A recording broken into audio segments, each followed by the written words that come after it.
अस्सलाम वालेकुम जी स्टूडेंट्स। अज असी तखलीकी नसर का चौथा टॉपिक पढ़ांगे। असी पहले 3 टॉपिक पढ़ चुके हैं। पहले 2 टॉपिक शार्ट स्टोरी सी, अफसाने सी। नवाज डूंगियां शामा। दूसरा फरखंदा लोधी का चन्ने दे ओले। तीसरा नावलट सी अफजल हसन रंधावे का दीवा ते दरिया। अज चौथा टॉपिक है ड्रामे ने और रेडियो तो नशर हुए ड्रामे ने। यानी जिस वेले जिस दौर च लिखे गए उस वेले टैलीविजन नहीं सी, उस वेले रेडियो सी ते रेडियो तो नशर हुए ड्रामे ने। ਜ਼ਾਹਿਰ ਬਾਅਦ ਵਿੱਚ ਫਿਰ ਤਹਿਰੀਰੀ ਸੂਰਤ ਵਿੱਚ ਵੀ ਛਾਪੇ ਗਏ। ਕਿਤਾਬ ਦਾ ਨਾਂ ਬੋਲ ਮਿੱਟੀ ਦੇ ਆ ਬਾਵਿਆ। ਮਿੱਟੀ ਦੇ ਬਾਵੇ ਤੋਂ ਮੁਰਾਦ ਅਲਾਮਤੀ ਤੌਰ ਤੇ ਇਨਸਾਨ ਲਿਆ ਜਾਂਦਾ ਹੈ, ਕਿਉਂਕਿ ਇਨਸਾਨ ਵੀ ਮਿੱਟੀ ਦਾ ਬਣਿਆ ਹੋਇਆ ਕਿਹਾ ਜਾਂਦਾ ਹੈ। ਸਜਾਦ ਹੈਦਰ ਡਰਾਮਾ ਨਿਗਾਰ ਦਾ ਨਾਂ ਹੈ ਔਰ ਸਜਾਦ ਹੈਦਰ ਦੀ ਹੈਸੀਅਤ ਹੈ ਵੇ ਕਿ ਇਹਨਾਂ ਤੋਂ ਬਗੈਰ ਡਰਾਮੇ ਦੀ ਜਾਂ ਰੇਡੀਆਈ ਡਰਾਮੇ ਦੀ ਤਾਰੀਖ ਮੁਕੰਮਲ ਨਹੀਂ ਹੁੰਦੀ। ਇੰਟਰੋ ਵੇਖੋ ਇਹਨਾਂ ਦਾ ਮੁਖਤਸਰ ਜਿਹਾ। ਸਜਾਦ ਹੈਦਰ ਦਾ ਪੰਜਾਬੀ ਅਗਵਾਈ ਕਿਤਾਬ ਪੇਜ ਨੰਬਰ 337 ਪਹਿਲਾ ਪੈਰਾਗ੍ਰਾਫ ਇੰਟਰੋਡਕਸ਼ਨ ਵਿੱਚ ਲਿਖਿਆ ਜਾਏਗਾ। ਸਜਾਦ ਹੈਦਰ ਦਾ ਪੰਜਾਬੀ ਜ਼ਬਾਨੋ ਅਦਬ ਵਿੱਚ ਡਰਾਮੇ ਔਰ ਖਾਸ ਕਰਕੇ ਰੇਡੀਓ ਡਰਾਮੇ ਦੇ ਹਵਾਲੇ ਨਾਲ ਨਾਂ ਸਭ ਤੋਂ ਅਹਿਮ ਤੇ ਉੱਚਾ ਹੈ। ਇਸ ਤੋਂ ਇਲਾਵਾ ਵੈਸੇ ਇਹਨਾਂ ਦੇ ਲਿਖੇ ਡਰਾਮੇ ਟੈਲੀਵਿਜ਼ਨ ਤੋਂ ਵੀ ਨਸ਼ਰ ਹੁੰਦੇ ਰਹੇ ਔਰ ਇਹੋ ਹੀ ਰੇਡੀਓ ਡਰਾਮੇ ਜਿਹੜੇ ਨੇ ਇਹ ਥੋੜੀ ਜਿਹੀ ਟੈਕਨੀਕ ਦੀ ਤਬਦੀਲੀ ਨਾਲ ਰੇਡੀਓ ਤੋਂ ਵੀ ਸਟੇਜ ਤੋਂ ਵੀ ਪੇਸ਼ ਕੀਤੇ ਜਾ ਸਕਦੇ ਨੇ। ਟੈਲੀਵਿਜ਼ਨ ਤੋਂ ਵੀ ਟੈਲੀ ਡਰਾਮਾ ਬਣਾ ਕੇ ਵੀ ਪੇਸ਼ ਹੋ ਸਕਦੇ ਨੇ। ਉਹ ਮੁਲਾਜ਼ਮਤ ਦੇ ਇਤਬਾਰ ਨਾਲ ਸਾਰੀ ਜ਼ਿੰਦਗੀ ਰੇਡੀਓ ਨਾਲ ਵਬਸਤਾ ਰਹੇ, ਇਸੇ ਲਈ ਉਹਨਾਂ ਨੇ ਜ਼ਿਆਦਾਤਰ ਡਰਾਮੇ ਰੇਡੀਓ ਵਾਸਤੇ ਹੀ ਲਿਖੇ ਸੀ। ਉਹਨਾਂ ਦਾ ਇਹ ਮਜਮੂਆ ਉਹਨਾਂ ਦੇ ਰੇਡੀਓ ਡਰਾਮਿਆਂ ਦੇ 4 ਅਲੱਗ-ਅਲੱਗ ਮਜਮੂਏ ਛਪ ਚੁੱਕੇ ਨੇ ਔਰ ਉਹਨਾਂ ਦੇ ਲਿਖੇ ਡਰਾਮੇ ਰੇਡੀਓ ਤੇ ਟੈਲੀਵਿਜ਼ਨ ਤੋਂ ਅਕਸਰ ਔਕਾਤ ਨਸ਼ਰ ਹੁੰਦੇ ਰਹਿੰਦੇ ਨੇ, ਜਿਹੜੇ ਆਵਾਮ ਵਿੱਚ ਬੜੇ ਮਕਬੂਲ ਨੇ। ਸਜਾਦ ਹੈਦਰ ਦੀ ਡਰਾਮਾ ਨਿਗਾਰੀ ਤੋਂ ਬਗੈਰ, ਯਾਨੀ ਸਜਾਦ ਹੈਦਰ ਦੇ ਡਰਾਮੇ ਅਗਰ ਕੱਢ ਦਈਏ, ਇਹਨਾਂ ਦੀ ਕੰਟਰੀਬਿਊਸ਼ਨ ਕੱਢ ਦਿੱਤੀ ਜਾਏ ਤੇ ਫਿਰ ਪੰਜਾਬੀ ਡਰਾਮੇ ਦੀ ਤਾਰੀਖ ਮੁਕੰਮਲ ਨਹੀਂ ਹੁੰਦੀ। ਇਹ ਇੰਟਰੋ ਹੋਏਗਾ ਜੀ। ਮੁਖਤਸਰ ਜਿਹਾ ਇਹਨਾਂ ਦਾ ਹਾਲਾਤੇ ਜ਼ਿੰਦਗੀ। 1919 ਵਿੱਚ ਜ਼ਿਲ੍ਹਾ ਗੁਜਰਾਤ ਦੇ ਇੱਕ ਪਿੰਡ ਮੋਲਾ ਵਿੱਚ ਪੈਦਾ ਹੋਏ ਸੀ। ਵਾਲਦ ਸਾਹਿਬ ਦਾ ਨਾਂ ਪੀਰਜ਼ਾਦਾ ਨੂਰ ਹੁਸੈਨ ਸੀ। ਮੈਟ੍ਰਿਕ ਪਾਸ ਕੀਤਾ ਇਹਨਾਂ, ਫਿਰ ਗੌਰਮੈਂਟ ਕਾਲਜ ਲਾਹੌਰ ਆਲਾ ਤਾਲੀਮ ਵਾਸਤੇ ਆ ਗਏ। ਇੱਥੋਂ BA ਔਰ MA ਫਾਰਸੀ ਦੇ ਇਮਤਿਹਾਨਾਤ ਪਾਸ ਕਰਕੇ 1944 ਵਿੱਚ ਮਹਿਕਮਾ ਇਤਲਾਤ ਆਲ ਇੰਡੀਆ ਰੇਡੀਓ, ਉਸ ਲਈ ਪਾਕਿਸਤਾਨ ਨਹੀਂ ਸੀ ਬਣਿਆ ਤੇ ਆਲ ਇੰਡੀਆ ਰੇਡੀਓ ਹੁੰਦਾ ਸੀ, ਉਹਦੇ ਦਿਹਾਤੀ ਪ੍ਰੋਗਰਾਮ ਦੇ ਨਿਗਰਾਨ ਮੁਕਰਰ ਹੋ ਗਏ। ਪਾਕਿਸਤਾਨ ਬਣਨ ਤੋਂ ਬਾਅਦ ਤਰੱਕੀ ਪਾ ਕੇ ਇਨਫੋਰਮੇਸ਼ਨ ਆਫਿਸਰ ਬਣ ਗਏ। 1954 ਨੂੰ ਅਸਿਸਟੈਂਟ ਡਾਇਰੈਕਟਰ ਔਰ ਫਿਰ ਤਰੱਕੀ ਕਰਦਿਆਂ ਰੇਡੀਓ ਪਾਕਿਸਤਾਨ ਲਾਹੌਰ ਦੇ ਰੀਜਨਲ ਡਾਇਰੈਕਟਰ ਦੀ ਹੈਸੀਅਤ ਨਾਲ ਰਿਟਾਇਰ ਹੋਏ। ਹੋਰ ਵੀ ਮੁਖਤਲਿਫ ਅਸਾਈਨਮੈਂਟਸ ਕਰਦੇ ਰਹੇ, ਇਹਦਾ ਜ਼ਿਕਰ ਕੀਤਾ ਹੋਇਆ। ਲੇਕਿਨ ਇਹਨਾਂ ਸਾਰੀਆਂ ਮਸਰੂਫੀਆਤ ਦੇ ਨਾਲ ਨਾਲ ਜ਼ਰੀਆ ਮੁਆਸ਼ ਦੀਆਂ ਮਤਲਬ ਜ਼ਰੀਆ ਮੁਆਸ਼ ਦੇ ਨਾਲ ਨਾਲ ਇਲਮੀ ਅਦਬੀ ਔਰ ਤਖਲੀਕੀ ਸਫ਼ਰ ਵੀ ਜਾਰੀ ਰਿਹਾ। ਅਫਸਾਨਾ ਨਿਗਾਰੀ ਵੀ ਕੀਤੀ ਔਰ ਇੱਕ ਨਾਵਲ ਲਿਖਿਆ ਚੇਤਰ ਬਾਗ ਦੇ ਨਾਂ ਨਾਲ। ਚੇਤਰ ਦੇਸੀ ਮਹੀਨੇ ਦਾ ਨਾਂ ਹੈ, ਪਹਿਲਾ ਦੇਸੀ ਮਹੀਨਾ, ਫਸਟ ਮੰਥ ਆਫ ਦੇਸੀ ਸਾਲ ਚੇਤਰ ਹਰ ਸਾਲ 14 ਮਾਰਚ ਨੂੰ ਸ਼ੁਰੂ ਹੁੰਦਾ ਹੈ, ਯਾਦ ਰੱਖਣਾ। ਇਸ ਤੋਂ ਇਲਾਵਾ ਰੇਡੀਓ ਨਾਲ ਜੁੜਤ ਦੀ ਵਜ੍ਹਾ ਤੋਂ ਜ਼ਿਆਦਾਤਰ ਇਹਨਾਂ ਨੇ ਰੇਡੀਆਈ ਡਰਾਮੇ ਹੀ ਲਿਖੇ, ਕਿਉਂਕਿ ਜੌਬ ਜਾਂ ਮੁਲਾਜ਼ਮਤ ਵੀ ਰੇਡੀਓ 'ਤੇ ਸੀ ਔਰ ਫਿਰ ਰੇਡੀਓ ਰਿਲੇਟਡ ਚੀਜ਼ਾਂ ਹੀ ਤਖਲੀਕ ਕੀਤੀਆਂ, ਜਿਨ੍ਹਾਂ ਵਿੱਚੋਂ ਡਰਾਮਾ ਸਭ ਤੋਂ ਅਹਿਮ ਹੈ। ਇਹਨਾਂ ਦੇ ਡਰਾਮਿਆਂ ਦੇ ਜਿਹੜੇ 4 ਮਜਮੂਏ ਨਸ਼ਰ ਹੋਏ ਨੇ, ਆਬਜੈਕਟਿਵ ਵਾਸਤੇ ਨਾਂ ਯਾਦ ਰੱਖ ਲੈਣਾ। ਹਵਾ ਦੇ ਹੋਕੇ 1957 ਵਿੱਚ, ਹਵਾ ਦੇ ਹੋਕੇ ਯਾਨੀ ਹਵਾ ਦੇ ਬੁੱਲੇ, ਹਵਾ ਕੇ ਝੋਂਕੇ। ਸੂਰਜਮੁਖੀ 1970 ਵਿੱਚ। ਬੋਲ ਮਿੱਟੀ ਦੇ ਆਬਾਵਿਆ ਤੁਹਾਡੇ ਸਿਲੇਬਸ ਵਿੱਚ ਸ਼ਾਮਿਲ, 1977 ਵਿੱਚ ਛਾਇਆ ਹੋਇਆ। ਔਰ ਕਾਲਾ ਪਤਨ 1986, 1996 ਵਿੱਚ ਫੌਤ ਹੋਏ ਸੀ।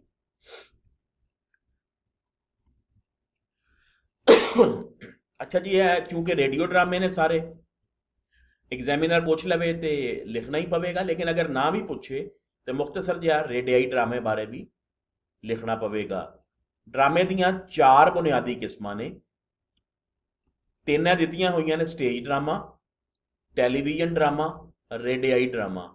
ਲੇਕਿਨ ਇੱਕ ਚੌਥੀ ਕਿਸਮ ਵੀ ਹੈ ਤਹਿਰੀਰੀ ਡਰਾਮਾ, ਕਿਉਂਕਿ ਹਰ ਡਰਾਮਾ स्टेज वास्ते, रेडियो वास्ते, टीवी वास्ते पहले तहरीर हुंदा है, लेकिन कुछ ऐसे ड्रामे भी होंदे ने जिहड़े सिर्फ तहरीरी रह जांदे ने, वो कितों भी नशर या पेश नहीं कीते जांदे। लिहाजा टैक्नीक के एतबार नाल जिहड़ा रेडियो ड्रामा है वो लिखना सब तो मुश्किल काम है। उसकी वजह है वे कि स्टेज ड्रामे तो सब कुछ लाइव नज़र आ रहा होंदा है, जिहड़ी सामने आडियंस बैठी होंदी है उन्होंने समझण विच कोई दिक्कत पेश नहीं आती। सारा कुछ सामने अखां नाल वेख रहे होंदे ने और वो कम्यूनीकेट करना उन्हां तक मतलब ਉਹਦਾ पहुँचाना आसान होंदा है। इस तरह टैलीविजन ड्रामे उत्ते भी सब कुछ नज़र आ रहा होंदा है, सामने आवाज़ भी आ रही होंदी है, तस्वीर भी आ रही होंदी है, लेकिन रेडियो ड्रामा और तहरीरी ड्रामा मुश्किल ने, क्योंकि ਉਹਦੇ ਵਿੱਚ तहरीरी ड्रामे ਵਿੱਚ पढ़न वाले ने लफ्ज़ां ਦੇ ਜ਼ਰੀਏ सब कुछ मुजस्सम करना है, तो रेडियो ड्रामे ਵਿੱਚ सिर्फ ਕੰਨਾਂ ਦੇ ਜ਼ਰੀਏ ਸੁਣ ਕੇ ਹੀ ਸਾਰਾ ਕੁਝ ਉਹਨਾਂ ਨੇ ਜਿਹੜੇ ਸਾਮਈਨ ਹੁੰਦੇ ਨੇ ਸੁਣ ਕੇ ਸਾਰਾ ਕੁਝ ਉਹਨਾਂ ਨੇ ਮੁਜੱਸਮ ਕਰਨਾ ਹੁੰਦਾ। ਸੋ ਪੰਜਾਬ ਰੇਡੀਓ ਡਰਾਮਾ ਲਿਖਣਾ ਮੁਸ਼ਕਲ ਹੈ। ਜਿਸ ਜ਼ਮਾਨੇ ਵਿੱਚ ਸਜਾਦ ਹੈਦਰ ਨੇ ਡਰਾਮੇ ਲਿਖੇ ਉਸ ਵੇਲੇ ਰੇਡੀਓ ਤੋਂ ਲਾਈਵ ਨਸ਼ਰ ਕੀਤੇ ਜਾਂਦੇ ਸੀ, ਉਹ ਹੋਰ ਜ਼ਿਆਦਾ ਮੁਸ਼ਕਲ ਕੰਮ ਸੀ। ਯਾਨੀ ਸਾਰੀ ਤਿਆਰੀ ਕਰਨੀ ਔਰ ਕਰੈਕਟਰਸ ਨੇ ਆ ਕੇ ਬਹਿ ਜਾਣਾ ਔਰ ਆਪਣੇ ਆਪਣੇ ਕਿਰਦਾਰ ਬੋਲਦੇ ਜਾਣਾ और नाल नाल ऑन एयर होंदे जांदे सी।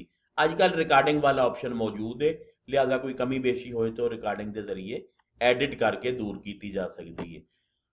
यह क्यों मुश्किल काम है? एक तो पहली वजह है कि वेखण वाला सुनन वाला सिर्फ सुन रहा होंदा है, वेख कुछ नहीं रहा होंदा। और दूसरी गल, ड्रामा निगार नूं इस चीज़ की खास तौर पर तवज्जो रखनी पैंदी है कि उहदे मुखातबीन जिहड़े ने वो मुख्तलिफ तबके के लोग हो सकते हैं। अनपढ़ होणगे, पढ़े लिखे होणगे, पेंडू होणगे, शहरी होणगे, वड्डे होणगे, छोटे होणगे, मर्द औरत। लिहाजा जिहड़ा ड्रामा निगार ड्रामा लिख रहा है वो सब दे शहरी होणगे, पेंडू होणगे, कोई मिल मालक होएगा, कोई मिल मजदूर होएगा, सारिਆਂ ने रेडियो सुनना हुंदा सी। लिहाजा लिखण वाले वास्ते बड़ा वड्डा चैलेंज हुंदा सी कि ਉਹਦੇ ਵਿੱਚ ਸਾਰਿਆਂ वास्ते कुछ ना कुछ मैसेज होवे। बोल मिट्टी दिया बाविया दा जायजा, यानी इस किताब विच किन्ने ड्रामे शामिल ने? याद रखो 4 ड्रामे ने कुल। पहले 2 सच दा मुआंदरा, बोल मिट्टी दिया बाविया। ਇਹਦਾ मुख्तसर जिहा लिख देना कि सजाद हैदर दे रेडियो ड्रामिਆਂ ਦਾ ਇਹ तीसरा मजमूआ है, 1977 ਵਿੱਚ ਛਪਿਆ ਸੀ। अहमद नदीम कासमी ਇਹਦਾ दिबाचा निगार ने, अंडरलाइन कर लवो। और ਇਹਦਾ टाइटल, किताब का टाइटल आलमी शोहरत याफ्ता मुसवर सादकैन ने तैयार किया सी। 168 पेजेस ने और कुल 5 ड्रामे ने जिन्हां दे नाम दर्ज झैल ने। पहला ड्रामा सच दा मुआंदरा, बोल मिट्टी दिया बाविया। दूसरा मुआंदरा कहते हैं शक्लो सूरत नूं, यानी सच का चेहरा। बोल मिट्टी दिया बाविया यानी मिट्टी के बावे बोल, यानी ए इंसान बोल। हाजी आलम लोहार साहब का गाना भी है बड़ा मशहूर, आरफ लोहार साहब के वालद, बोल मिट्टी दिया बाविया, तुसीं यूट्यूब ते सुन सकते हो। घुग्गू घोड़े और पिंजरा। घुग्गू घोड़े तो मुराद असल च सिंबोलिक है ड्रामा सारा। सजाद हैदर के सारे ही ड्रामे सिंबोलिक ने। घुग्गू तो मुराद भोले भाले बंदे, घोड़े तो मुराद चतर चालाक बंदे जिहड़े सोसाइटी विच दूसरिਆਂ ਦਾ इस्तेहसाल करते हैं। पिंजरा जिन्हां नैन निंदरावले, 5वां ड्रामा। अच्छा याद रखो जी, वैसे तुसीं क्वेश्चन अटैम्प्ट करन तो पहले अखीर विचों ਇਹਦਾ खुलासा जरूर पढ़ लेना, फिर उत्थों मटीरियल या मिसालां या एग्जाम्पल्स तुसीं आसानी नाल विच कोट कर सकते हो। सच दा मुआंदरा पहला ड्रामा और दूसरा ड्रामा बोल मिट्टी दिया बाविया, ਇਹ दोनों सरमायादाराना निज़ाम ਨੂੰ बेस करते हैं। यानी सरमायादारी निज़ाम विच जिहड़ा सरमायादार है, जिहड़ा मिल ऑनर है, वो गरीबां दा, मिल मजदूर का किस तरह इस्तेहसाल करता है, किस तरह उन्होंने हक तलफी करता है, किस तरह उन्होंने जज्बात नाल खेलता है। घुग्गू घोड़े और पिंजरा, ये दोनों ड्रामे जागीरदारी निज़ाम कि जागीरदार किस तरह सेपियां दा, कमियां दा, मजारियां दा या जिहड़ा लोअर मिडल क्लास तबका है उसका किस तरह इस्तेहसाल करता है। 5वां ड्रामा जिन्ना नैन निंदरावले, जिनकी नैन आंखों निंदरावले नींद भरी हो, यानी नींद भरी आंखें, जिन आंखों में नींद भरी हो। यह असल जी बाबा फरीद का शेर है, अगर ड्रामा पढ़ने तो उत्थे दसना तुहानूं। जी एक्सपैक्टेड क्वेश्चन की पूछ सकता है, ड्रामिਆਂ ਦਾ ਤਨਕੀਦੀ ਜਾਇਜ਼ਾ ਪੇਸ਼ ਕਰੋ, ਜਾਂ ਸਜਾਦ ਹੈਦਰ ਦੀ ਡਰਾਮਾ ਨਿਗਾਰੀ ਉੱਤੇ ਨੋਟ ਲਿਖੋ, ਜਾਂ ਸਜਾਦ ਹੈਦਰ ਦੇ ਡਰਾਮਿਆਂ ਦੇ ਮੌਜ਼ੂਆਤ ਬਿਆਨ ਕਰੋ, ਜਾਂ ਸਜਾਦ ਹੈਦਰ ਦੇ ਡਰਾਮਿਆਂ ਦਾ ਫਨੀ ਤੇ ਫਿਕਰੀ ਵੇਰਵਾ ਕਰੋ। ਲਾਸਟ ਟਾਈਮ ਵੈਸੇ ਉਹਨੇ ਪੁੱਛ ਲਿਆ ਸੀ ਸਜਾਦ ਹੈਦਰ ਦੇ ਡਰਾਮਿਆਂ ਵਿੱਚ ਕਿਰਦਾਰ ਜਾਂ ਸਜਾਦ ਹੈਦਰ ਦੀ ਕਿਰਦਾਰ ਨਿਗਾਰੀ ਉੱਤੇ ਨੋਟ ਲਿਖੋ, ਲੇਕਿਨ ਤੁਸੀਂ ਇਹ ਸਾਰੇ ਜਿਹੜਾ ਜਿਸ ਤਰ੍ਹਾਂ ਕੁਐਸਚਨ ਤਿਆਰ ਕੀਤਾ ਹੋਇਆ ਹੈ ਇਹਦਾ ਸਟਾਰਟ ਇਸੇ ਤਰ੍ਹਾਂ ਹੀ ਦਿਓਗੇ, ਤਾਰਫ ਦਿਓਗੇ, ਸਾਰਾ ਕੁਝ ਦਿਓਗੇ। ਬਾਅਦ ਵਿੱਚ ਫਿਰ ਜਿਹੜਾ ਤੁਸੀਂ ਖੁਲਾਸੇ ਪੜ੍ਹੇ ਹੋਣਗੇ ਉਹਨਾਂ ਵਿੱਚੋਂ ਕਰੈਕਟਰਸ ਦੇ ਨਾਂ ਤੁਹਾਡੇ ਜ਼ਿਹਨ ਵਿੱਚ ਹੋਣਗੇ, ਆਸਾਨੀ ਨਾਲ ਤੁਸੀਂ ਕਿਰਦਾਰ ਨਿਗਾਰੀ ਲਿਖ ਸਕਦੇ ਹੋ। ਜਿਹੜੇ ਮੈਂ ਇਹਦੇ 'ਚ 5-6 ਪੁਆਇੰਟਸ ਡਿਸਕਸ ਕੀਤੇ ਨੇ, ਇਹਨਾਂ ਪੁਆਇੰਟਸ ਨੂੰ ਹੀ ਮੱਦੇਨਜ਼ਰ ਰੱਖ ਕੇ ਤੁਸੀਂ ਇਹਨਾਂ ਦਾ ਕਿਰਦਾਰ ਨਿਗਾਰੀ ਬਾਰੇ ਵੀ ਲਿਖ ਸਕਦੇ ਹੋ। ਇਹ ਵੇਖੋ ਜਿਹੜਾ ਪਹਿਲਾ ਪੈਰਾਗ੍ਰਾਫ ਓਵਰਆਲ ਸਜਾਦ ਹੈਦਰ ਦੇ ਇਹਨਾਂ 5 ਡਰਾਮਿਆਂ ਬਾਰੇ ਵੇ, ਯਾਨੀ ਇਸ ਕਿਤਾਬ ਇਸ ਮਜਮੂਏ ਬਾਰੇ ਵੇ। ਸਜਾਦ ਹੈਦਰ ਰੇਡੀਓ ਡਰਾਮੇ ਦੇ ਹਵਾਲੇ ਨਾਲ ਅਹਿਮ ਨਾਂ ਹੈ। ਉਹਨਾਂ ਦਾ ਤੀਜਾ ਮਜਮੂਆ ਬੋਲ ਮਿੱਟੀ ਦਿਆ ਬਾਵਿਆ 5 ਡਰਾਮਿਆਂ ਤੇ ਮੁਸ਼ਤਮਿਲ ਹੈ ਜਿਹੜੇ ਮੁਖਤਲਿਫ ਮੌਜ਼ੂਆਤ ਬਾਰੇ ਨੇ। ਮਜਮੂਈ ਤੌਰ ਤੇ ਵੇਖਿਆ ਜਾਏ ਤੇ ਪਹਿਲੇ 2 ਡਰਾਮੇ ਸਰਮਾਇਆਦਾਰੀ ਨਿਜ਼ਾਮ ਦੀਆਂ ਕਬਾਹਤਾਂ ਬੁਰਾਈਆਂ ਬਾਰੇ ਨੇ, ਮੈਂ ਤੁਹਾਨੂੰ ਦੱਸਿਆ ਪਹਿਲੇ ਵੀ। ਤੀਜਾ ਤੇ ਚੌਥਾ ਡਰਾਮਾ ਜਾਗੀਰਦਾਰੀ ਨਿਜ਼ਾਮ ਵਿੱਚ ਮਾੜਿਆਂ ਯਾਨੀ ਲੋਅਰ ਮਿਡਲ ਕਲਾਸ ਤਬਕੇ ਦੇ ਇਸਤਹਿਸਾਲ ਤੇ ਜਾਗੀਰਦਾਰਾਂ ਦੀਆਂ ਜ਼ੁਲਮਾਂ ਜ਼ਿਆਦਤੀਆਂ ਨੂੰ ਸਾਹਮਣੇ ਲਿਆਂਦਾ ਹੈ। ਔਰ ਆਖਰੀ ਡਰਾਮਾ ਨਫਸਿਆਤੀ ਮਸਾਇਲ ਤੇ ਉਲਝਣਾ ਭਾਰੋਂ ਹਯਾਤੀ ਨੂੰ ਲੱਗਣ ਵਾਲੇ ਰੋਗਾਂ ਯਾਨੀ ਬਿਮਾਰੀਆਂ ਦਾ ਅਹਾਤਾ ਕਰਦਾ ਹੈ। ਡਰਾਮਿਆਂ ਦਾ ਮਜਮੂਈ ਜਾਇਜ਼ਾ ਇਸ ਤਰ੍ਹਾਂ ਹੈ। ਅਲਾਮਤੀ ਡਰਾਮੇ ਪਹਿਲਾ ਪੁਆਇੰਟ ਮੈਂ ਇਹਦਾ ਬਣਾਇਆ ਹੈ। ਅੱਛਾ ਜੀ, ਮੈਂ ਇਹਦੇ 'ਚ ਮਿਸਾਲਾਂ ਪੁੱਟ ਨਹੀਂ ਕੀਤੀਆਂ ਕਿਉਂਕਿ ਸ਼ਾਰਟ ਕੁਐਸਚਨ ਰੱਖਿਆ ਬਿਲਕੁਲ। ਸਟੂਡੈਂਟਸ ਦਾ ਪਿਛਲੇ ਅਕਸਰ ਕੁਐਸਚਨ ਹੁੰਦਾ ਸੀ ਕਿ ਉਹਨਾਂ ਨੂੰ ਕਨਕਲੂਡ ਕਰਨਾ ਮੁਸ਼ਕਲ ਹੈ। ਤੁਸੀਂ ਖਾਲੀ ਇਹਨਾਂ ਪੁਆਇੰਟਸ ਨਾਲ ਵੀ ਲਿਖਦੇ ਹੋਗੇ ਤੇ ਤੁਹਾਡਾ ਕੁਐਸਚਨ ਮੁਕੰਮਲ ਹੈ, ਲੇਕਿਨ ਅਗਰ ਇਹਨਾਂ ਪੁਆਇੰਟਸ ਦੇ ਵਿੱਚ ਤੁਸੀਂ ਡਰਾਮਿਆਂ ਦੀਆਂ 2-2 4-4 ਲਾਈਨਾਂ ਵਿੱਚ ਅਖੀਰ ਵਿੱਚੋਂ ਸਮਰੀਜ਼ ਪੜ੍ਹ ਕੇ ਲਿਖ ਦਿਓਗੇ ਤੇ ਉਹ ਦੀ ਬੈਸਟ ਹੋ ਜਾਏਗਾ। ਸਜਾਦ ਹੈਦਰ ਨੇ ਜਿਸ ਦੌਰ ਵਿੱਚ ਇਹ ਡਰਾਮੇ ਲਿਖੇ ਉਦੋਂ ਮੁਲਕੀ ਫਿਜ਼ਾ ਵਿੱਚ ਕਾਫੀ ਘੁਟਨ ਸੀ।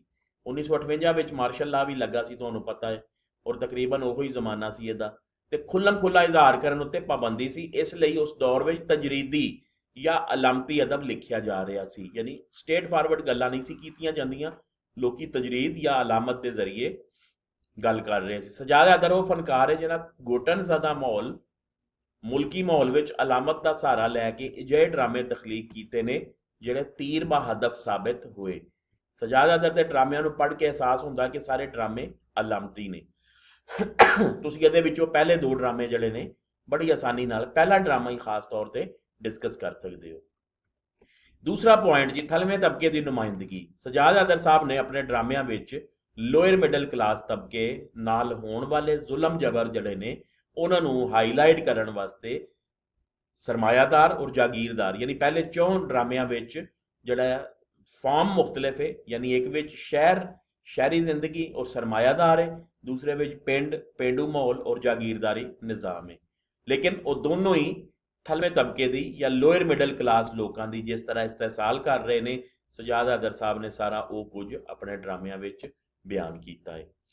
ਸਜਾਦ ਹੈਦਰ ਸਾਹਿਬ ਹਸਾਸ, ਬਾਸ਼ਊਰ ਤੇ ਦਰਦ ਦਿਲ ਰੱਖਣ ਵਾਲਾ ਫਨਕਾਰ ਸੀ। ਉਹਨਾਂ ਨੂੰ ਲੋਕਾਂ ਦੇ ਦੁੱਖ ਦਰਦਾਂ ਤੇ ਉਹਨਾਂ ਉੱਤੇ ਤੋੜੇ ਜਾਣ ਵਾਲੇ ਜ਼ੁਲਮਾਂ ਦਾ ਸ਼ਿੱਦਤ ਨਾਲ ਅਹਿਸਾਸ ਸੀ। ਉਹਨਾਂ ਅਲਾਮਤੀ ਅੰਦਾਜ਼ ਨਾਲ ਗੱਲਬਾਤ ਕਰਕੇ ਪਿੰਡ ਤੇ ਸ਼ਹਿਰ ਦੇ ਥਲਵੇਂ ਤਬਕੇ, ਇਹ ਮੌਜੂ ਜੀ ਪਿੰਡ ਤੇ ਸ਼ਹਿਰ ਦੇ ਲੋਅਰ ਮਿਡਲ ਕਲਾਸ ਜਿਹੜਾ ਤਬਕਾ ਹੈ, ਕਲਾਸ ਹੈ, ਲੋਕਾਂ ਤੇ ਉਹਨਾਂ ਦੇ ਮਸਾਇਲ ਨੂੰ ਮੌਜੂ ਬਣਾਇਆ। ਇਸ ਤੋਂ ਇਲਾਵਾ ਸਰਮਾਇਆਦਾਰੀ ਤੇ ਜਾਗੀਰਦਾਰੀ ਨਿਜ਼ਾਮ ਦੀਆਂ ਕਬਾਹਤਾਂ ਬੁਰਾਈਆਂ ਉੱਤੇ ਨੂੰ ਹਾਈਲਾਈਟ ਕੀਤਾ ਹੈ ਔਰ ਉਸ ਜ਼ੁਲਮ ਦੇ ਖਿਲਾਫ ਇਹਤਜਾਜ ਕਰਕੇ ਆਵਾਜ਼ ਬੁਲੰਦ ਕੀਤੀ ਹੈ।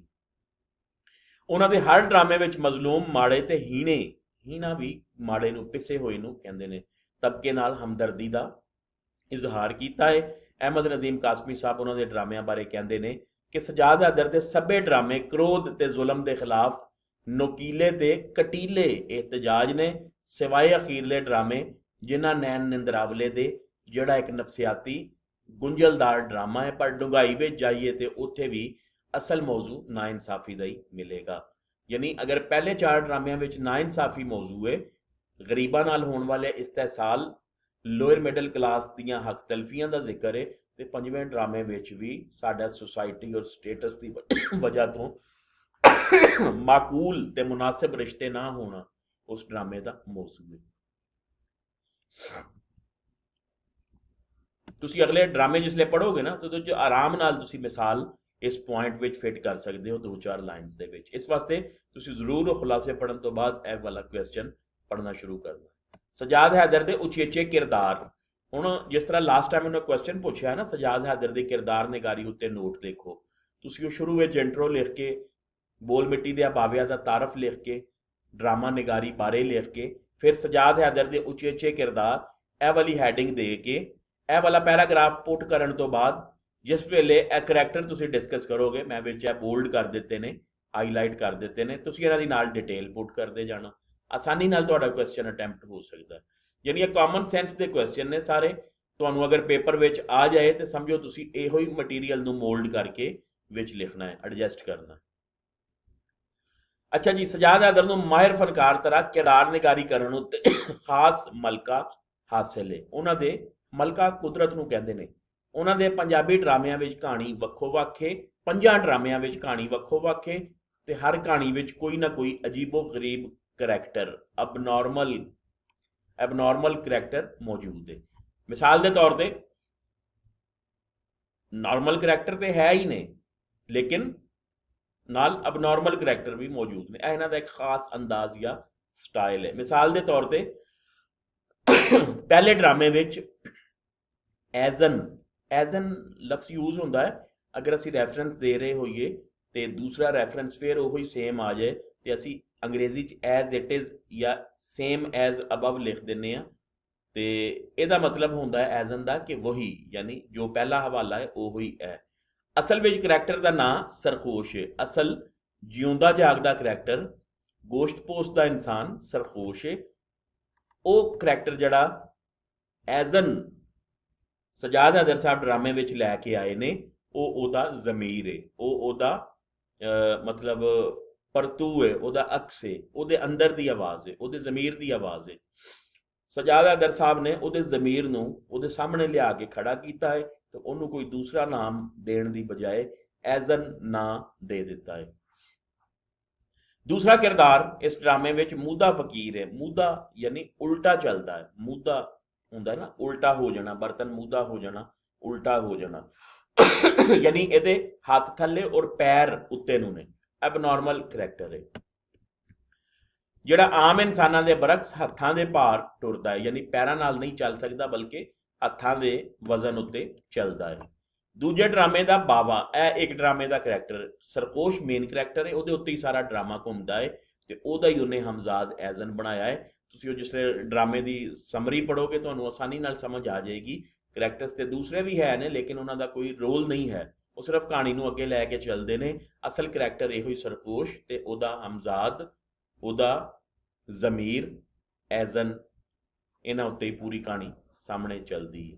दूसरा किरदार मूदा फकीर है जिहड़ा आम इंसानां दे बरक। अच्छा जी, दूसरे ड्रामे विच बावा लकड़ी का खिडौना है पर इंसानां वांगू बोलदा ते गलबात करता है। हुण उहदे विच एक कुड़ी है, वो कुड़ी का माँ प्यो फौत हो गया है। माँ प्यो जिथे जिस कोठी में काम करते सी, जिन्हां साहबां कोल काम करते सी, माँ प्यो फौत होने तो बाद एक कुड़ी सी वो भी उन्हां कोल ही मुलाजमत करती है। हुण जिहड़े माँ प्यो दोनों ने, प्यो मेल आनर है, माँ जिहड़ी है वो सो कॉल्ड NGOs चलाती है, मतलब दिखावा ज्यादा है, एक्ट और अमल घट है। हुण वो दोनों जड़े ने उस कुड़ी नूं बिल्कुल मुतनफर ने, उहदे तो नफरत करते हैं, घर का काम तो करवाते हैं लेकिन उन्होंने अच्छा नहीं समझते। हुण इन्हां दोनों का एक नौजवान मुंडा है, वो सिर्फ इस कुड़ी नूं थोड़ा जिहा समझदा है या फिर अबनॉर्मल करैक्टर यानी गोश्त पोस्ट का इंसान नहीं है बल्कि एक लकड़ी का बनया होया खिलौना, जिस तरह गुड्डी गुड्डे होंदे ने, वो गुड्डा है लकड़ी का बनया होया जिन्हों लकड़ी का बनया होया वो गुड्डा है जिन्हों वो बडावा या बावा कहती है। वो उसकी सारी गल सुनता और समझदा है। हालांकि आमतौर पर लकड़ी का बनया होया खिडौना बोल नहीं सकता लेकिन वो बोलता है। वो बोलता किस सेंस विच है? असल में उस कुड़ी दे अंदर दी ज़मीर दी ही आवाज़ है। तीजे ड्रामे विच बरदा गुलाम, बरदा लफ्ज़ का लफ्सी मतलब भी गुलाम होंदा है। गुलाम जिहदा नाम सुचियार है, सुचियार और यह एक चुप चुपीती रूह है, यानी ਜਿਹੜੇ ਗੁਲਾਮ ਨੇ, ਜਿਹੜੇ ਮਤਲਬ ਵਰਦੇ ਹੁੰਦੇ ਨੇ, ਜਿਹੜੇ ਜ਼ਰ ਖਰੀਦ ਗੁਲਾਮ, ਪੈਸੇ ਦੇ ਕੇ ਗੁਲਾਮ ਖਰੀਦੇ ਹੁੰਦੇ ਨੇ, ਉਹਨਾਂ ਨੂੰ ਬੋਲਣ ਦੀ ਇਜਾਜ਼ਤ ਨਹੀਂ ਹੁੰਦੀ। ਔਰ ਇਹ ਕੁਦਰਤ ਦਾ ਇੱਕ ਦਸਤੂਰ ਹੈ, ਜਿਹੜਾ ਬੰਦਾ ਖਾਮੋਸ਼ੀ ਇਖਤਿਆਰ ਕਰ ਲਵੇ ਉਹਦੀ ਅਕਲ, ਵਿਜ਼ਡਮ, ਦਾਨਿਸ਼ ਵੱਧਦੀ ਜਾਂਦੀ ਹੈ, ਕਿਉਂਕਿ ਉਹ ਗੌਰ ਫਿਕਰ ਜ਼ਿਆਦਾ ਕਰਦਾ ਹੈ ਔਰ ਬੋਲਦਾ ਘੱਟ ਹੈ। ਲੇਕਿਨ ਜਦੋਂ ਬੋਲਦਾ ਹੈ ਉਸ ਵੇਲੇ ਬਿਲਕੁਲ ਹਕਾਇਕ ਬੋਲਦਾ ਹੈ।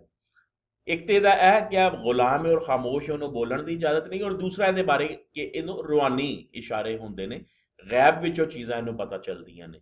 ਸੋ ਇਹ ਵੀ ਇੱਕ ਨਾਰਮਲ ਨਹੀਂ ਬਲਕਿ ਅਬ ਨਾਰਮਲ ਕਰੈਕਟਰ ਬਣਦਾ, ਯਾਨੀ ਆਮ ਇਨਸਾਨਾਂ ਜੈਸਾ ਨਹੀਂ ਹੈ। ਚੌਥੇ ਡਰਾਮੇ ਵਿੱਚ ਆਪਣੇ ਆਪ ਨੂੰ ਭੁੱਲਿਆ ਹੋਇਆ ਪਾਗਲ ਜਿਹਨੂੰ ਕੋਈ ਹੋਸ਼ ਨਹੀਂ ਹੈ, ਆਪਣੇ ਸੈਂਸਸ ਵਿੱਚ ਨਹੀਂ ਹੈ, ਬਿਲਕੁਲ ਪਾਗਲ ਹੈ। ਸਿੱਧ ਸਾਈਂ ਉਹਦਾ ਨਾਂ ਹੈ, ਯਾਨੀ ਸਿੱਧਾ ਸਾਈਂ, ਪਾਗਲ, ਦੀਵਾਨਾ, ਨਾ ਸਮਝ ਔਰ ਸਖੀ ਮੌਲਾ, ਇਹ ਦੋ ਕਰੈਕਟਰਸ ਨੇ। ਇਸੇ ਤਰ੍ਹਾਂ ਆਖਰੀ ਡਰਾਮੇ ਵਿੱਚ ਖਬਰ ਤੇ ਬੇਖਬਰੀ ਦੇ ਦਰਮਿਆਨ ਲਟਕੀ ਹੋਈ ਰਿਆਜ਼ ਦੀ ਰੂਬੀ ਤੇ ਮਨੋਜੀ ਦੀ ਆਸ਼ੀ, ਇੱਕ ਹੀ ਕਰੈਕਟਰ ਹੈ।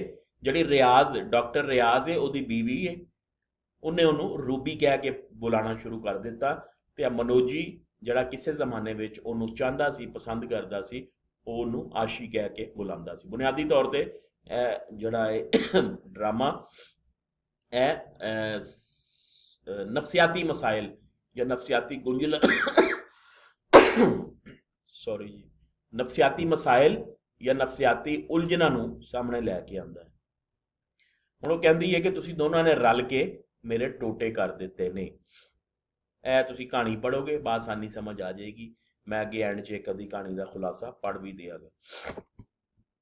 ਇਸਲਾਹ ਦਾ ਮੁਨਫਰਦ ਅੰਦਾਜ਼, ਇਹ ਸਜਾਦ ਅਦਰ ਸਾਹਿਬ ਕੋਲ ਬਿਲਕੁਲ ਇੱਕ ਅਲੱਗ ਨਵੀਂ ਚੀਜ਼ ਹੈ ਜਿਹੜੀ ਬਾਕੀ ਡਰਾਮਾ ਨਿਗਾਰਾਂ ਕੋਲ ਨਹੀਂ ਹੈ।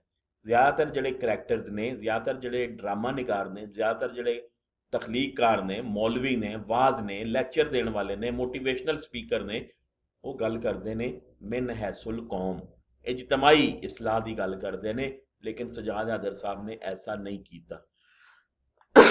ਉਹਨਾਂ ਇਜਤਮਾਈ ਇਸਲਾਹ ਦੀ ਬਜਾਏ ਇਨਫਰਾਦੀ ਇਸਲਾਹ ਦੀ ਗੱਲ ਕੀਤੀ ਹੈ। ਉਹ ਕਹਿੰਦੇ ਨੇ ਕਿ ਅਗਰ ਹਰ ਬੰਦਾ ਖੁਦ ਆਪਣੇ ਆਪ ਨੂੰ ਠੀਕ ਕਰ ਲਏ ਤੇ ਬੰਦਿਆਂ ਨਾਲ ਮਿਲ ਕੇ ਸੁਸਾਇਟੀ ਜਾਂ ਮੁਆਸ਼ਰਾ ਬਣਦਾ ਹੈ। ਮੁਆਸ਼ਰਾ, ਸੁਸਾਇਟੀ ਖੁਦ ਬ ਖੁਦ ਠੀਕ ਹੋ ਜਾਏਗੀ। ਔਰ ਅਗਰ ਅਸੀਂ ਆਪਣੇ ਆਪ ਨੂੰ ਠੀਕ ਨਾ ਕਰੀਏ ਔਰ ਇੱਕ ਦੂਸਰੇ ਨੂੰ ਕਹਿੰਦੇ ਰਹੀਏ, ਫਿਰ ਮਜ਼ੀਦ ਵਿਗਾੜ ਪੈਦਾ ਹੁੰਦਾ ਜਾਏਗਾ। ਸਜਾਦਾ ਅਦਰ ਦੇ ਡਰਾਮਿਆਂ ਦੀ ਵੱਡੀ ਖੂਬੀ ਮੁਨਫਰਦ ਅੰਦਾਜ਼ੇ ਇਸਲਾਹ ਹੈ। ਉਹ ਅਬਨੋਰਮਲ ਕਿਰਦਾਰ ਤਖਲੀਕ ਕਰਕੇ ਮੁਆਸ਼ਰੇ ਦੇ ਨਾਰਮਲ ਮਗਰ ਗਲਤ ਤੇ ਕਰਪਟ ਨਾਸਰ ਨਾਲ ਟਾਕਰਾ ਕਰਾਉਂਦੇ ਨੇ। ਇਹ ਅਬਨੋਰਮਲ ਕਿਰਦਾਰ ਥੋੜੀ ਦੇਰ ਲਈ ਸਾਹਮਣੇ ਆਉਂਦੇ ਨੇ ਤੇ ਹਯਾਤੀ ਦੇ ਜਿਉਂਦੇ ਜਾਗਦੇ ਤੇ ਨਾਰਮਲ ਕਿਰਦਾਰਾਂ ਨੂੰ ਝੰਜੋੜ ਕੇ ਵਾਪਸ ਚਲੇ ਜਾਂਦੇ ਨੇ। ਇਸ ਜਗ੍ਹਾ ਤੇ ਨਾ ਤੁਸੀਂ ਪਹਿਲੇ ਡਰਾਮੇ ਦੀ ਮਿਸਾਲ ਦੇ ਸਕਦੇ ਹੋ ਕਿ ਸਰਖੋਸ਼ ਬਚਪਨ ਤੋਂ ਲੈ ਕੇ 50 ਸਾਲ ਦੀ ਉਮਰ ਤੱਕ ਬਿਲਕੁਲ ਜਿਹੜਾ ਹੈ ਨਾ ਉਹਦਾ ਜ਼ਮੀਰ ਮੁਰਦਾ ਹੋ ਗਿਆ ਸੀ। 10ਵੀਂ ਸਾਲਗਿਰਾ ਦੇ ਮੌਕੇ ਤੇ ਉਹਨੇ ਖੇਲ ਵਿੱਚ ਇੱਕ ਕਤੂਰੇ ਨੂੰ, ਯਾਨੀ ਪੱਪੀ, ਇੱਕ ਕੁੱਤੇ ਦਾ ਜਿਹੜਾ ਬੱਚਾ ਹੁੰਦਾ ਉਹਨੂੰ ਮਾਰ ਦਿੱਤਾ ਸੀ। ਤੇ ਉਹਦੇ ਪੇਰੈਂਟਸ ਨੇ ਉਹਨੂੰ ਮਨਾ ਕਰਨ ਦੀ ਬਜਾਏ ਬੜੀ ਖੁਸ਼ੀ ਦਾ ਇਜ਼ਹਾਰ ਕੀਤਾ ਸੀ। ਯਾਨੀ ਸਜਾਦ ਅਦਰ ਸਾਹਿਬ ਨੇ ਦੱਸਿਆ ਕਿ ਉਸ ਦਿਨ ਉਹਦੇ ਅੰਦਰ ਦਾ ਜ਼ਮੀਰ ਮੁਰਦਾ ਹੋ ਗਿਆ, ਜਿਹੜਾ ਫਿਰ ਸਾਰੀ ਜ਼ਿੰਦਗੀ ਨਹੀਂ ਜਾਗਿਆ। 50 ਸਾਲ ਦੀ ਉਮਰ ਵਿੱਚ ਉਹਦੇ ਜ਼ਮੀਰ ਨੇ ਉਹਨੂੰ ਝੰਜੋੜ ਕੇ ਆਖਰਕਾਰ ਬੇਦਾਰ ਕਰ ਦਿੱਤਾ। ਫਿਰ ਉਹ ਜਿਹੜਾ ਐਜ਼ਨ ਕਰੈਕਟਰ ਸੀ ਉਹ ਥੋੜੀ ਦੇਰ ਵਾਸਤੇ ਆਇਆ ਔਰ ਵਾਪਸ ਚਲਾ ਗਿਆ। ਲੇਕਿਨ ਉਹਨੇ 50 ਸਾਲ ਤੋਂ ਬਾਅਦ ਆਖਰਕਾਰ ਉਹਦੇ ਜ਼ਮੀਰ ਨੇ ਉਹਨੂੰ ਜਗਾਉਣ ਦਾ, ਉਹਨੂੰ ਉਸ ਬੁਰਾਈ ਵਿੱਚੋਂ ਕੱਢ ਕੇ ਅਛਾਈ ਵੱਲ ਔਰ ਨਾਰਮਲ ਲਾਈਫ ਵੱਲ ਲੈ ਆਇਆ। ਅਬਨੋਰਮਲ ਕਿਰਦਾਰ ਅਸਲ ਵਿੱਚ ਇਨਸਾਨੀ ਜ਼ਮੀਰ ਦਾ ਅਕਸ ਤੇ ਸੱਚਾਈ ਦੀ ਅਲਾਮਤ ਨੇ। ਨੇਕੀ ਦੇ ਇਹ ਕਿਰਦਾਰ ਮੁਕੰਮਲ ਨਹੀਂ ਬਲਕਿ ਅਬਨੋਰਮਲ ਤੇ ਬਾਜ਼ ਜਗ੍ਹਾ ਉੱਤੇ ਤਮਸੀਲੀ ਅੰਦਾਜ਼ ਵਿੱਚ ਸਾਹਮਣੇ ਆਉਂਦੇ ਨੇ, ਜਦ ਕਿ ਬਦੀ ਦੇ ਕਿਰਦਾਰ ਜਿਉਂਦੇ ਜਾਗਦੇ ਨੇ। ਇਨਫਰਾਦੀ ਇਸਲਾਹ ਦਾ ਪ੍ਰਚਾਰਕ ਜੀ, ਸਜਾਦ ਅਦਰ ਸਾਹਿਬ ਇਨਫਰਾਦੀ ਇਸਲਾਹ ਦੀ ਗੱਲ ਕਰਦੇ ਨੇ ਔਰ ਇਹ ਅੰਦਾਜ਼ ਬਾਕੀਆਂ ਤੋਂ ਅਲੱਗ ਹੈ। ਉਹ ਮੁਆਸ਼ਰਤੀ ਇਸਲਾਹ ਦੇ ਹਾਮੀ ਨਹੀਂ ਨੇ। ਉਹ ਕਹਿੰਦੇ ਨੇ ਕਿ ਹਰ ਬੰਦਾ ਖੁਦ ਨੂੰ ਠੀਕ ਕਰ ਲਏ। ਉਹਨਾਂ ਦੇ ਡਰਾਮਿਆਂ ਵਿੱਚ ਖਾਰਜੀ ਬੁਰਾਈਆਂ ਦੀ ਬਜਾਏ ਅੰਦਰ ਦੇ ਕ੍ਰੋਧ ਨੂੰ ਮੁਕਾਉਣ ਵੱਲ ਬਹੁਤੀ ਤਵੱਜੋ ਦਿੱਤੀ ਗਈ। ਅਗਰ ਤੁਸੀਂ ਗੌਰ ਕਰੋ ਤੇ ਇਹ ਸਾਰਾ ਸੂਫੀਆਨਾ, ਯਾਨੀ ਸਾਡੀ ਜਿਹੜੀ ਕਲਾਸੀਕਲ ਪੋਇਟਰੀ ਹੈ ਜਾਂ ਸੂਫੀ ਸ਼ਾਇਰੀ ਹੈ, ਉਹਦੇ ਵਿੱਚ ਵੀ ਸਿਰਫ ਔਰ ਸਿਰਫ ना नमाज ना रोज़ा ना गल ना बात, इनर प्योरीफिकेशन। जिस तरह बाबा फरीद का शेर सी, फरीदा मन मैदान कर टोए टिब्बे ला, यानी अपना दिल बिल्कुल साफ पाक कर लै। इसी तरह शाह हुसैन का मिसरा सी, आशिक होवे इश्क कमावे, अगर तू चाहना आशिक बन जाए इश्क, फिर तू दे वास्ते की करना है, राह इश्क दा सूई दा नक्का, धागा होवे तां जावे। यानी अपने आप को अगर तू धागे तरह प्लेन हमवार कर ले, अपनियां सारियां बदियां बुराइयां गुनाह खत्म कर ले, फिर तू ठीक हो। सजाद अदर साहब ने वो ही एक सूफियाना सोच जड़ी है कि सैल्फ रियलाइजेशन या सैल्फ प्योरीफिकेशन, अपने आप को पाक साफ करो, फिर तुसी अगर हर बंदा खुद ਨੂੰ ठीक कर लवेगा तो इंसानां नाल मिल के बनन वाला मुआशरा आपे ही ठीक हो जाएगा। जद कि एक इंसान की बुराई दूजे इंसान नाल रल के इजतमाही बुराई का रूप धार लैंदी है, ते पूरे का पूरा मुआशरा लपेट विच आ जाता है। चुनाचे उन्होंने बुरे किरदारां नूं शीशा विखा के ਉਹਦੇ अंदर बुराई का खौफ पैदा किया है, तां जे हर जालिम ते करप्ट बंदा खौफजदा होके अपनी इसलाह कर लवे। ठीक है जी। असल च ड्रामे की खास टैकनीक भी है ट्रैजिडी। यूनान तो जिसले ड्रामा शुरू होया सी, स्टेज उत्ते इस तरह दियां ही ट्रैजिक मंजरनामा पेश किया जाता सी, और कहते हैं कि जिहड़ी आडियंस बैठी होंदी सी वो वेख के धाड़ा मार मार के रोना शुरू कर देंदे सी कि करैक्टर ने विखाया की जाता सी कि एक करैक्टर है, उन्हें जिंदगी विच यह गलती की और उन्होंने फिर वो मकाफाते अमल वाला जिहड़ा कॉन्सैप्ट है दुनिया विच उन्होंने उहदी यह सज़ा मिली। तो स्टेज ते जिहड़ा विखाया जाता सी, आडियंस जिहड़ी हुंदी सी वो बिल्कुल बाकायदा रो रो के घर पहुंचते सी वापस। साढ़े अजकल बिल्कुल सेंस बदल गए। अजकल तो कहते हैं ना कि स्टेज ड्रामे उत्ते इंटरटेनमेंट पेश की जाए ताकि लोग थोड़ी देर वास्ते हस खेल लैन, लेकिन पहले ड्रामा जिहड़ा है अरस्तू का जिहड़ा ड्रामा सी, अरस्तू का जिहड़ा नज़रिया सी वो ट्रैजिडी या अलमिया ड्रामे का नज़रिया सी। सजाद हैदर ने अपने ड्रामिਆਂ ਵਿੱਚ ਤਬਕਾਤੀ ਕਸ਼ਮਕਸ਼ ਦੇ ਹਵਾਲੇ ਨਾਲ ਉਹਨਾਂ ਲੋਕਾਂ ਨੂੰ ਵੀ ਮੌਜੂ ਬਣਾਇਆ ਹੈ ਜਿਹੜੇ ਦੌਲਤ, ਇੱਜ਼ਤ ਤੇ ਸ਼ੋਹਰਤ ਦੇ ਚੱਕਰ ਵਿੱਚ ਪੈ ਕੇ ਇਨਸਾਨੀ ਕਦਰਾਂ ਦਾ ਇਹਤਰਾਮ ਭੁੱਲ ਜਾਂਦੇ ਨੇ। ਬਸ ਜੀ ਅੱਗੇ ਅਖੀਰ ਵਿੱਚ ਮੁੱਕਦੀ ਗੱਲ, ਤੁਸੀਂ ਕੋਸ਼ਿਸ਼ ਕਰਨੀ ਹੈ ਹਰ ਪੁਆਇੰਟ ਵਿੱਚ ਇੱਕ ਇੱਕ ਮਿਸਾਲ ਜ਼ਰੂਰ ਲਿਖੋ। ਮੁੱਕਦੀ ਗੱਲ ਵੇਖ ਲਵੋ ਤੁਸੀਂ। ਕਨਕਲੂਜਨ ਜ਼ਾਹਿਰ ਹੈ ਕੁਐਸਚਨ ਸਟੇਟਮੈਂਟ ਨੂੰ ਵੀ ਸਾਹਮਣੇ ਰੱਖਣਾ ਹੁੰਦਾ ਹੈ ਕਨਕਲੂਜਨ ਦੇਣ ਲੱਗਿਆ।